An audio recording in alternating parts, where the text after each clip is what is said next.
욥기도 참 어려운 책이에요. 그래서 어떤 철학 교수님이 수업 시간에 욥기서의 내용을 가지고 수업을 할 만큼 철학적이고 인생에 대한 여러 가지 일들을 기록해 놓은 책이 바로 욥기서입니다. 욥기 1장 1절에 보면요, 욥이라 불리는 사람이 있는데 이렇게 이야기가 시작이 됩니다. 욥이라는 사람이라고 해서 사람에게 방점을 좀 더 찍어요. 그 말은 욥의 이야기를 하겠다가 아니라 욥의 인생을 통해서 우리 인생의 이야기를 하겠다라는 말씀입니다. 욥은요, 온전하고 정직한 사람이다라고 하나님이 평가를 하십니다.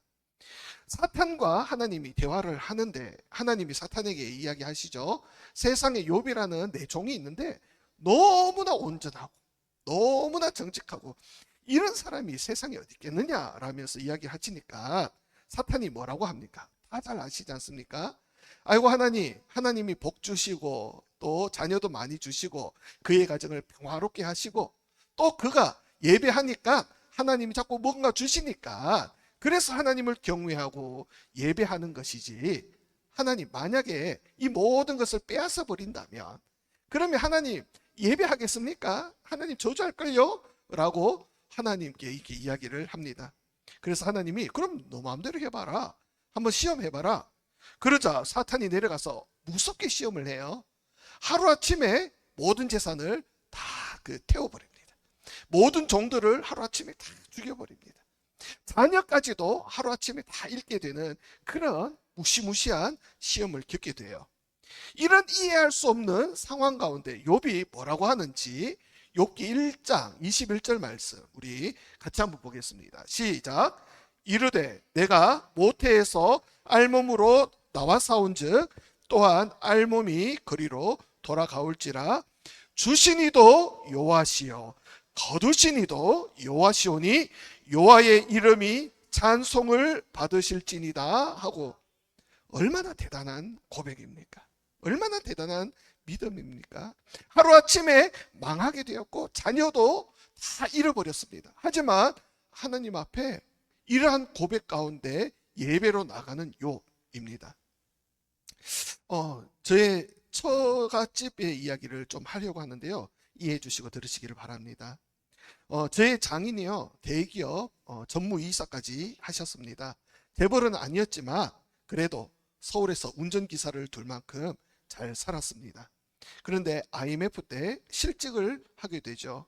그래서 그때 그 충격으로 교회를 나가기 시작하신 거예요. 교회 나가서 새벽 기도 가서 3시간씩 하나님 앞에 기도하고, 또 그렇게 다행히 막 마음대로 사는 것이 아니라 하나님을 붙들고 하나님을 만났던 일이 있었습니다.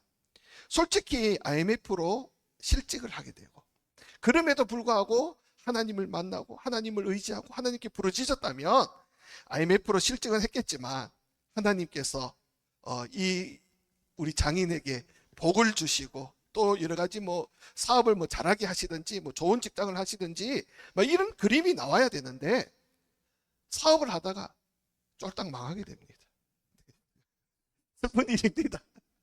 그런데 있는 좋은 아파트, 서울의 큰 아파트, 그리고 가지고 있던 모든 빌딩들 돈 다 날려버리고요, 명일동에 반지하 월세로 들어가게 됩니다. 이렇게 되면 교회 나갈 수가 있겠습니까? 아니, 하나님을 믿을 수나 있겠습니까?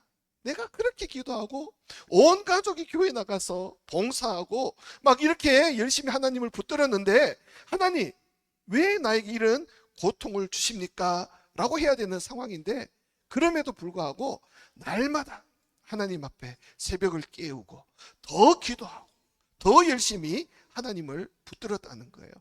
그러면서 하시는 말씀이, 내가 너무 어리석었다.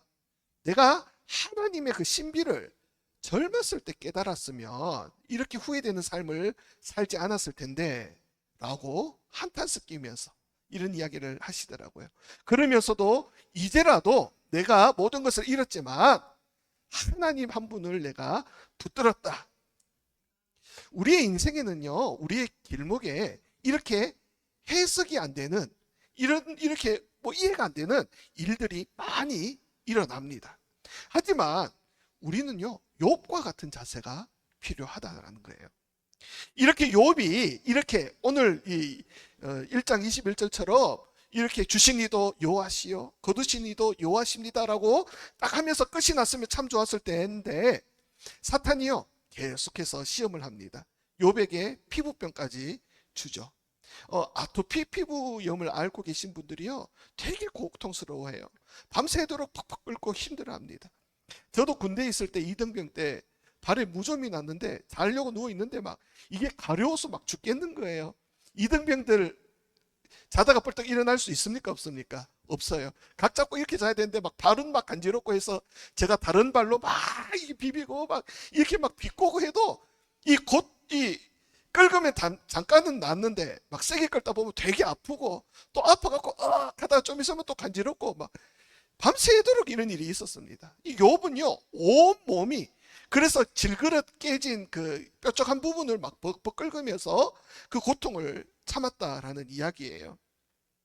그럼에도 불구하고 이 부인이 욥에게 하나님 욕하고 죽어라 뭐 이렇게 해라 하면서 이 아내마저도 이 떠나는 상황 가운데 욥이 뭐라고 이야기하는가? 2장 10절 오늘 본문 마지막 절이죠. 표준 세번역으로 한번 보겠습니다.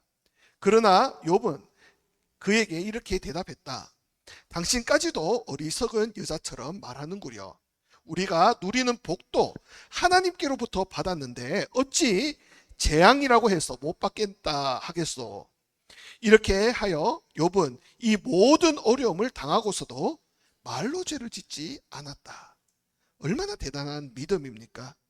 그래서 이 앞부분까지만 1장 2장까지만 딱 읽으면은 욥의 믿음, 욥의 인내, 욥은 시험 가운데서도 믿음을 버리지 않는 이런 믿음이 대단한 훌륭한 사람이다 라고 생각을 합니다. 하지만 이후에 반전이 있더라는 거예요. 문제는요 언제 나오느냐, 욥의 세 친구들이 찾아오면서 시작이 됩니다. 그동안 신앙으로 믿음으로 참고 하나님을 믿고 잘 의지했는데 사실 욥이 자기가 죄를 지어서 이런 저주를 받았습니까? 자기가 무슨 잘못을 해서 이런 저주 가운데 처하게 됩니까? 아니죠. 우리는요 흔히들 죄를 지으면 벌을 받는다라는 인과응보 이런 사상이 우리의 내면 깊은 저구석에부터 깔려 있습니다. 그래서 죄 지으면 내가 언젠가 벌을 받을 것 같은데, 또 우리가 착한 일을 하면 좋은 일을 하면 하나님께서 나에게 복을 주시겠지, 막 이런 인과응보의 이런 사상들이 우리의 안에 깊은 곳에 깔려 있습니다. 그런데 우리 가운데 이해 안 되는 고난이 오고 해석할 수 없는 우리의 어려움이 우리를 둘러쌀 때가 그럴 때도 있다라는 거예요. 욥의 고난은요 잘못해서 받은 저주가 아닙니다. 그런데 욥의 세 친구는 욥에게 뭐라고 이야기하느냐? 너 욥 잘 생각해봐. 하나님은 공의로우신 하나님이지, 맞지? 맞다 그래요. 그렇다면 하나님께서 까닭없이 너에게 이런 고난을 주시겠냐? 네가 분명히 우리에게는 말은 안 했지만 너 속으로 너 혼자 몰래 잘못한 것이 있을 거야. 그러면서 뭐라고 해요? 회개해. 우리 역시 고통과 고난이 오면 내가 어릴 때부터 지은 죄를 다 회개하고 이 고난에서 건져주십시오라고 우리는 기도합니다. 어찌 보면 이것이 자연스러운 겁니다. 자연스러운 논리예요. 그런데요 이것이요 율법주의라고 합니다. 우리는 자칫하면 이런 율법주의에 걸려 넘어질 수가 있다는 거예요. 욥을 생각했어요. 자기가 이렇게 부자였고 10명의 자녀 풍족한 이 삶을 살았는데 이 자녀들이 한 번에 잃어버릴 만큼 나의 모든 재산이 한 번에 불타서 없어질 만큼 나의 정수리로부터 해서 발끝까지 막 이 피부병이 걸려서 고생하는, 이렇게 바닥으로 내려갈 만큼 그렇게 큰 잘못을 한 것이 없었던 거예요.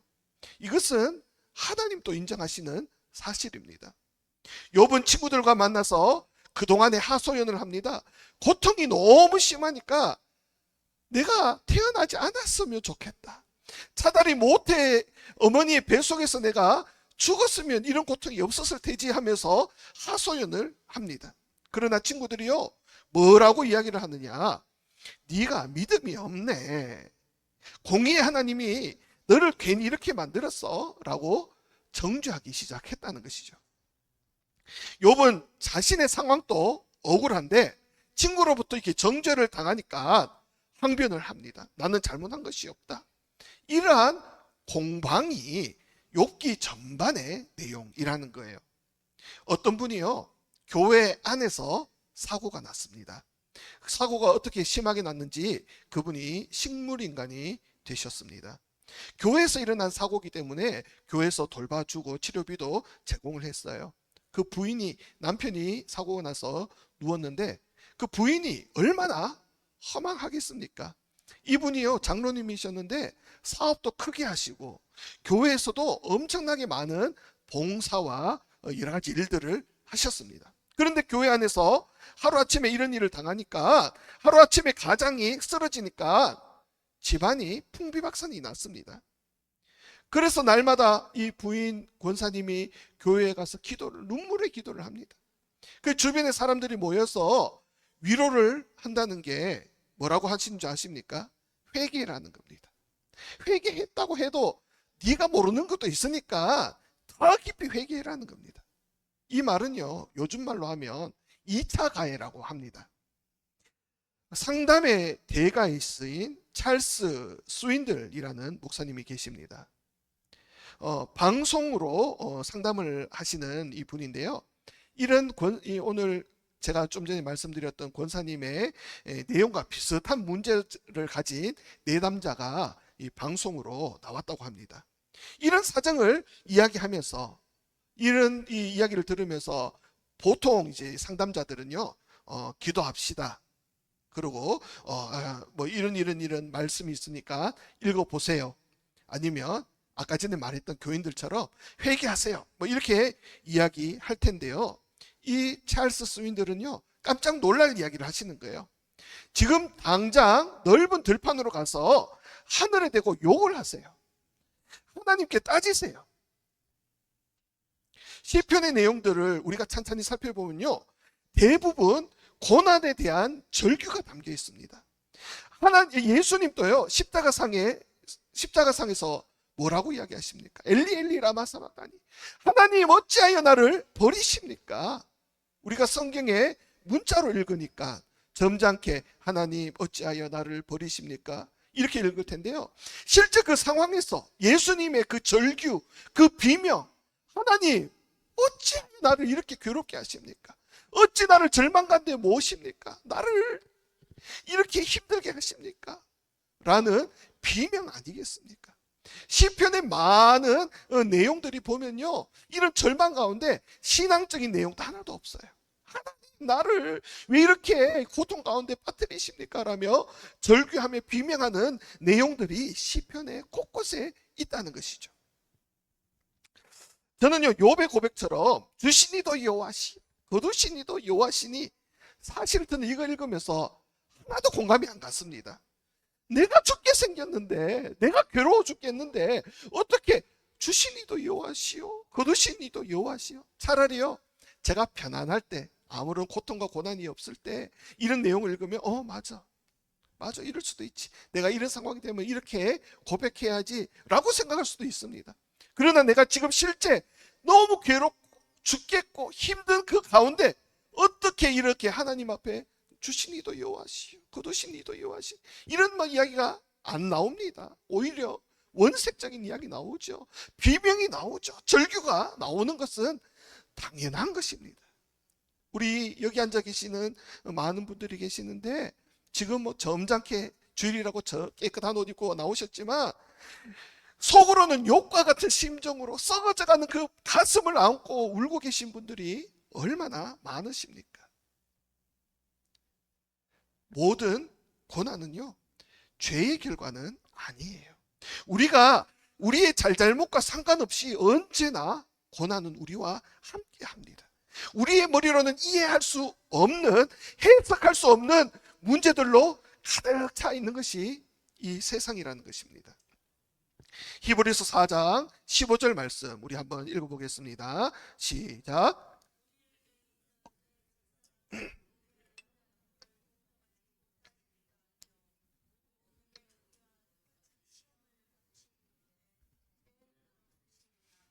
지난 수요일 예배 때도 이 말씀을 드렸는데요. 동정하지 못하실 이라고 할 때 이 동정이라는 말이 공감이라는 이야기입니다.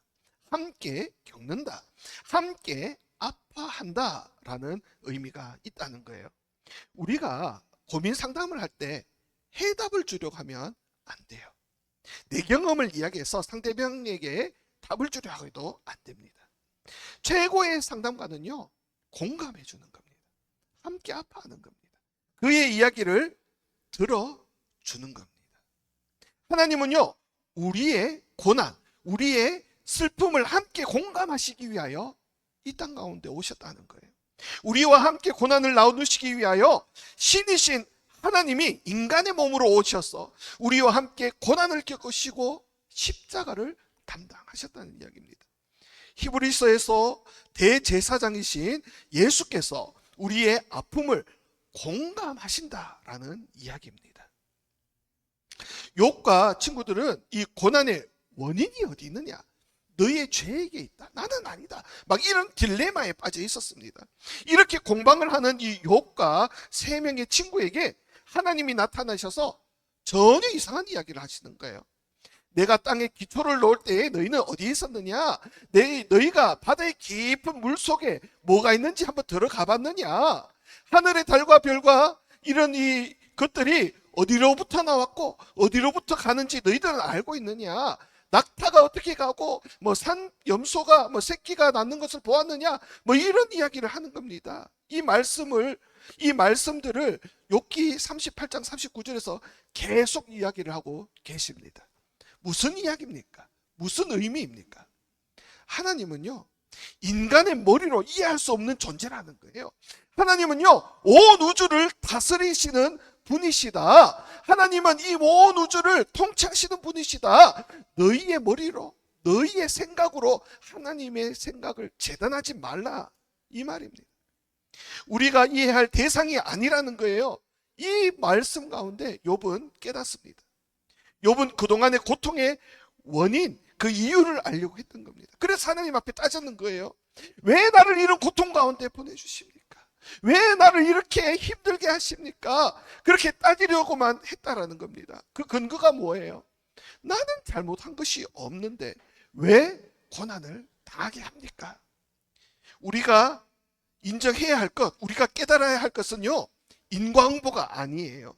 의인이라서 복을 받고 악인이라서 저주를 받는 것이 아닙니다. 하나님 만나면, 하나님을 잘 믿으면 부자가 되고 하나님을 믿지 않으면 뭐 가난하게 된다, 이 말이 아니라는 거예요. 이 말이 성립되려면요, 우리나라에서 제일 신앙이 좋으신 분들은 재벌 총수가 되어야 됩니다.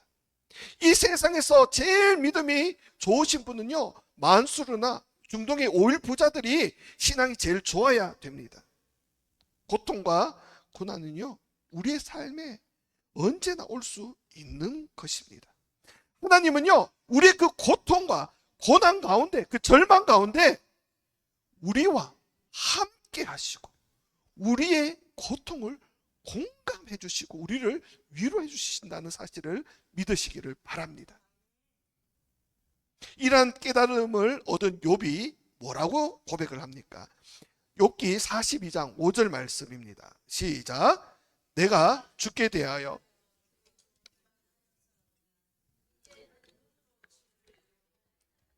지금까지 나는 부분적으로 하나님을 이해했습니다. 나는 지금까지 하나님을 오해하고 있었습니다. 하지만 이제 하나님의 그 전지전능하신 그 크고 놀라우신 온 우주를 다스리고 온 우주 가운데 우리를 지켜보고 계시는 그 하나님을 내가 배우니 그분이 나와 함께 하시고 그분이 나의 고통을 공감해 주시고 그분이 위로해 주시니 너무나 감사합니다 하며 눈물을 흘리며 주님 앞에 회개를 하는 내용이 바로 이 말씀인 것입니다.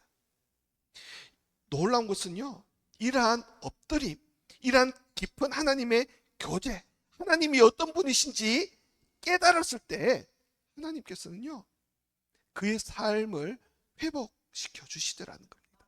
그의 재산도 그의 가정도 다시 세워 주십니다. 우리는요, 여기서 조심해야 될 것이 있습니다. 자칫하면 고난 중에 회개하니까 하나님께서 더 많은 복을 주신다. 우리는 이런 복을 보상의 개념으로 또 재물의 개념으로 생각할 수가 있습니다. 그러면 안 된다는 거예요. 욥기 42장 10절 이후에 보면요, 실제로 하나님께서 욥에게 재산도 2배로 주시고 10명의 아들을 다시 10명의 자녀들을 다시 채워 주십니다. 이것은요, 보상의 개념이 아닙니다. 42장 11절 말씀, 42장 11절 말씀 제가 볼게요. 이에 그의 모든 형제와 자매와 이전에 알던 이들이 와서 그의 집에서 그와 함께 음식을 먹고 여호와께서 그에게 내리신 모든 재앙에 관하여 그를 위하여 슬퍼하며 위로하며 각각 게시타 하나씩과 금고리 하나씩을 주었더라. 그동안에요, 욥은 하나님을 원망하고 자기 자신을 저주하는 욥이 하나님의 그 크신 위대하심, 그 크신 능력을 깨닫는 순간 회개하니까 하나님과의 관계가 회복이 되었다는 거예요. 하나님과의 관계가 회복이 되니까 이웃과의 관계도 회복이 되더라. 하나님을 깨닫고 하나님을 만나니까 하나님께서 욥에게 크신 은혜와 평화와 샬롬을 더하시니까 그 샬롬이 흘러넘쳐서 이웃과도 샬롬이, 이웃에게도 하나님께서 회복시켜 주시는 그 은혜를 체험하게 되었더라라는 말씀입니다. 우리가 하나님의 뜻을 알고 고난 중에도 나와 함께 하시는 나를 위해 눈물을 흘리시는 하나님을 깨달으면요, 우리는 하나님과의 관계가 더욱더 깊어집니다. 더욱더 하나님을 알게 된다는 거예요. 이로 인해서 이웃과의 관계도 회복되어진다는 말입니다. 그리할 때 하나님이 우리의 고난도 제거해 주시고 우리에게 은혜도 주시고 소원도 들어주시는 겁니다. 우리는요, 이 뒤에 것, 은혜를 주심, 회복시켜 주심이 거기에다가 우리가 방점을 두고 신앙생활을 해서는 안 돼요. 그리 아니하실지라도 나는 하나님을 예배합니다. 이 믿음이 중요한 것입니다. 저는요, 이 욥기서를 읽으면서 마지막까지 해결이 안 되는 질문이 있었습니다. 욥이야 자기 신앙으로 하나님을 신뢰하고 이 모든 것이 해결되었지만 처음에 죽었던 10명의 자녀들은, 그 자녀들이 너무 불쌍한 거예요. 이 자녀들이 왜 죽었을까? 왜 그런 이 끔찍한 일을 당했을까? 또 자녀를 먼저 보내는 이 아비의 심정이 재물이나 뭐 이런 돈이나 집이나 이런 것을 잃었다가 다시 새로운 재물을 받거나 새로운 집에 이사 가게 되면 회복이 되어지지만 잃었던 자녀들은 아무리 새로운 자녀가 태어나도 회복이 안 되잖아요. 그래서 왜 이런 일이 일어났을까? 그러면서 묵상하던 중에 이 아버지의 슬픔이 어디로 향하고 있는가? 십자가가 아니겠는가? 독생자를 내어주셔야 했던 그가 하나님 아버지의 마음, 그 마음을 우리에게 알게 하시기 위함이 아닌가? 우리를 살리기 위해서 아들을 잃는 그 아픔을 기꺼이 감내하시는 하나님의 그 크신 사랑, 예수 그리스도를 십자가에 내어 보여야 하는 그 예표가 이곳에 담겨 있지 않는가? 하나님께서는요, 우리와 함께 고통하고 계셨다라는 것입니다. 사랑하는 성도 여러분, 우리는요, 고난의 이유를 아는 것이 중요한 것이 아니에요. 왜 이런 일이 일어났을까? 이것이 중요한 것이 아닙니다. 이 고난 속에서 하나님이 어디에 계시는가? 하나님이 누구와 함께 하시는가? 욥은요, 자신의 고난의 이유를 끝까지 알지 못했습니다. 하지만 한 가지는 분명하게 알게 됩니다. 전지전능하신 하나님이 크고 놀라우신 그 하나님이 나와 함께 하신다. 그래서 그는 이렇게 고백합니다. 내가 주를 귀로 듣기만 하였던 자였는데 이제는 눈으로, 나의 삶으로 주님을 배웁습니다. 고난은요, 설명이 아니라 만남으로 끝이 나는 것입니다. 사랑하는 성도 여러분요, 고난은 하나님께 버림받은 증거가 아닙니다. 오히려 하나님을 가장 생생하게 만날 수 있는 신비로운 통로입니다. 하나님은 우리의 고난을 멀리서 구경하시면서 너 왜 그렇게 힘드니? 그렇게 이야기하시는 분이 아니에요. 우리의 삶 가운데, 우리의 고난 가운데, 우리의 그 고통 가운데, 우리의 비명 가운데 함께 찾아오셔서 같이 겪으시며 우리의 마음을 나누시며 위로하시는 분이 우리 하나님이십니다. 고난이 사라져야 하나님을 만나는 것이 아니에요. 고난 한복판에서 하나님을 만나는 것이 진짜 믿음이라는 사실을 기억하시기 바랍니다. 우리 한 주간에 왜 우리에게 이런 일이 일어났는가? 이런 질문에서 우리가 잠시 모든 것들을 내려놓고 그 대신 고통의 자리에서 여전히 우리와 함께 하시는, 우리의 손을 붙잡고 계신 하나님을 눈으로, 우리의 삶으로 체험하시는 한 주간 되기를 축복합니다. 그곳에서 우리를 다스리시며 우리를 위로하시며 우리를 의의 길로, 선한 길로 인도하시는 하나님을 찬양하며 노래하며 내가 귀로 하나님을 들은 것이 아니라 이제는 나의 삶으로 주님을 배웁습니다. 이러한 고백과 간증이 넘쳐나시는 한 주 되시기를 축복합니다. 이 시간 우리 함께 찬양하면서 기도의 자리로 나가실 텐데요, 주가 보이신 생명의 길 우리 함께 찬양하면서 주님, 우리의 고난, 우리의 절망, 우리의 어려움 그 가운데